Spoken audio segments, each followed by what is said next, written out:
Hi! இப்போ இருக்கிற இந்த ஃபாஸ்ட் அண்ட் ட்ரெண்டிங் உலகத்தில் நம்ம மறந்து போன ஒரு ரெசிபி ராகி கஞ்சி எப்படி பண்ணுறதுன்னு பார்க்கலாமா? இது பண்ணுறதுக்கு 2 டேபிள் ஸ்பூன் அரிசியை ஒரு மிக்ஸி ஜாரில் ரவை பதத்துக்கு அரைச்சி எடுத்துக்கலாம்.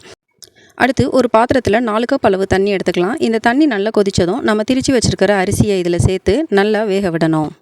அரிசி இந்தளவு நல்லா வெந்ததுக்கப்புறம் ஒரு பவுலில் 1 கப் ராகிக்கு 2 கப் அளவு தண்ணி சேர்த்து அதை கட்டிகள் இல்லாமல் கரைச்சி இந்த அரிசியோடு சேர்த்து வேக விடணும்.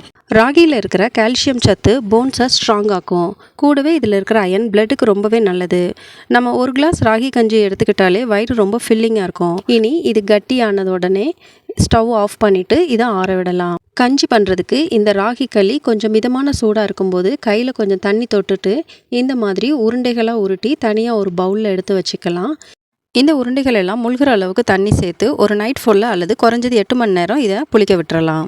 8 மணி நேரத்துக்கு அப்புறம் அல்லது அடுத்த நாள் காலையில் இந்த ராகி உருண்டைகள் எல்லாத்தையும் கட்டிகள் இல்லாமல் கரைச்சி விட்டதுக்கப்புறமா 1 கப் அளவு கெட்டி தயிர் இதில் ஆட் பண்ணிக்கிறேன். இது கூடவே தேவையான அளவு உப்பு சேர்த்து நல்லா கலந்து விட்டுக்கணும். இனி இது கூடவே கொஞ்சம் பொடிசாக கட் பண்ண வெங்காயம், கொஞ்சம் பச்சை மிளகா, கொஞ்சம் கருவேப்பிலை சேர்த்து இது எல்லாத்தையும் நல்லா ஒரு தடவை கலந்து விட்டுக்கலாம். அவ்வளோதான், ராகி கஞ்சி ரொம்பவே சூப்பராக ரெடி ஆயிடுச்சு. அப்படியே வீடியோக்கு ஒரு லைக் கொடுத்துட்டு நீங்களும் இந்த ரெசிபியை வீட்டில் ட்ரை பண்ணி பார்த்து கமெண்ட் பண்ணுங்கள். தேங்க்ஸ் ஃபார் வாட்சிங்.